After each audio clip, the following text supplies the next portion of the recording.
Hey guys, ito na naman po tayo. Meron tayong decoration na acrylic. Ayan na po. Nilalagyan ko na po ng glue yung foam natin. Then lalagyan na natin ng white stone para makover yung foam. Ayan. Then tutubigan natin. Isang tabo lang po ang gagamitin natin, ha? Ayan, para basang-basahin po. Itusok na natin yung decoration natin na kahoy. Tawagin natin siyang kahoy dahil kahoy na rin naman siya.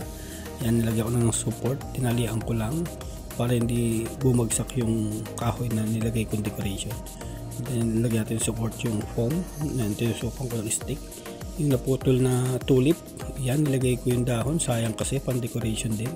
Pati mga pinutol natin na Casablanca stem, nilagay ko na rin dyan. Then takpan na natin yung foam natin ng leather fan. Yan, bago tayo mag decorate ng mga roses na napili ng customer.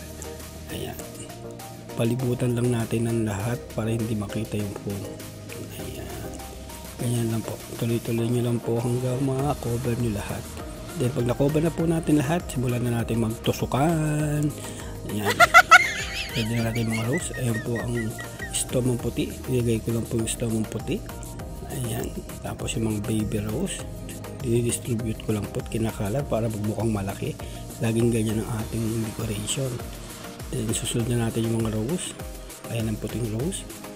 Sumuha rin akong pink na rose. Ayan, nagdagan ko ng puti pa.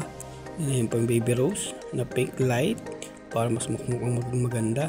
Ayan yung button green natin para magkaroon ng mas magandang design yung ating decoration. Ayan, kakalat nyo rin lagi para magmukhang malaki.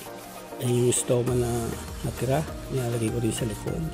Then para nakukulangan ako, kumuha pa akong isang rose na puti para doon. Then kumuha akong wax na puti para decorate. Ayan, para mas lalong gumanda. Simpleng design lang po yan, pero papagandahin natin. Then simulan kong kumuha ng butterfly. Nilagay ko na doon sa kahoy na dinecorate natin. Ayan, kumuha na rin ako ng uruskus. Ayan, nilagay ko sa likod pang cover. And then magsisimula na tayo doon i-decorate yung nilagay kong foam sa ibabaw. Ayan, kumuha akong baby rose. Yung baby rose ay 4 na peraso lang yung flower niya, kaya ayan lang ang nilagay ko.